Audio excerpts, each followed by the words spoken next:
Alors, vous allez pouvoir noter maintenant le petit 3 du grand 3.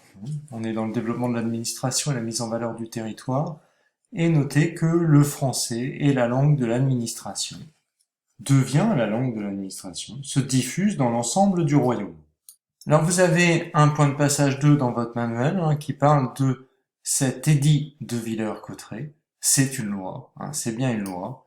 Et cette loi dit finalement que le français devient la langue euh, officielle du royaume et que tout document qui a une portée légale, administrative, qui sert dans le fonctionnement des administrations, dans l'État, doit être rédigé dans la même langue, dans le français. Donc vous notez la date. L'ordonnance de Villers-Cotterêts, composée de 292 articles, est promulguée en août 1539. Vous recopiez tel quel cette phrase. Vous faites pause pour avoir le temps et vous écrivez ensuite la suivante. La suivante, c'est que cette décision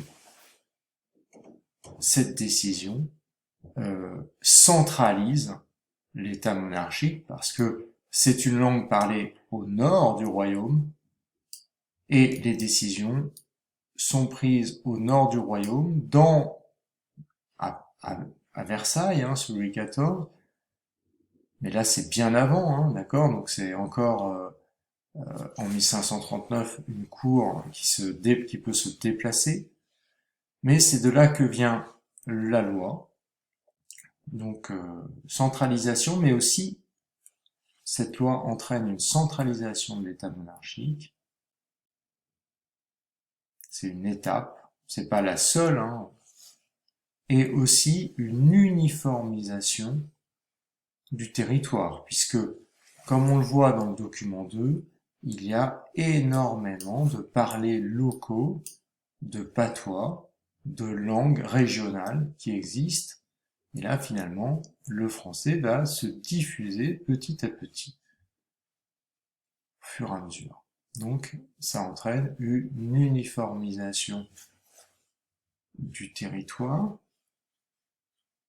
Alors, ça va mettre des siècles, et ça va se continuer après. Le patois va continuer à être parlé, mais c'est le début d'un processus d'unification du territoire et aussi de l'identité française. Les Français parlent le français. Donc vous pouvez noter, c'est le début aussi d'un processus de construction d'une identité de la future nation française. Les Français sont ceux qui parlent français. Enfin, on pourrait regarder de plus près, il y a énormément d'articles, puisque il y en a 192.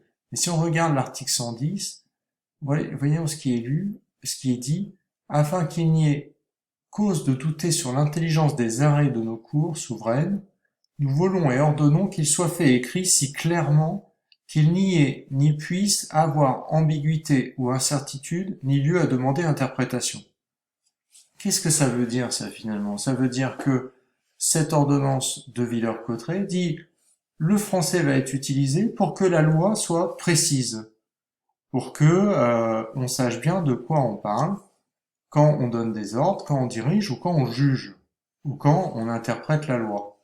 Donc là, on voit qu'il y a une justification sur le plan juridique. Il n'est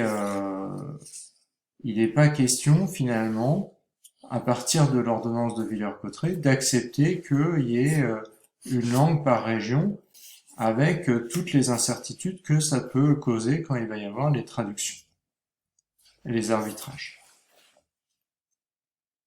Donc vous pouvez noter en troisième point, cette ordonnance a aussi une grande portée pour l'uniformisation et l'uniformisation juridique du territoire français. Donc cette ordonnance de Villers-Cotterêts participe au renforcement de l'administration et à la construction de l'État. Vous pouvez mettre cette phrase-là en conclusion.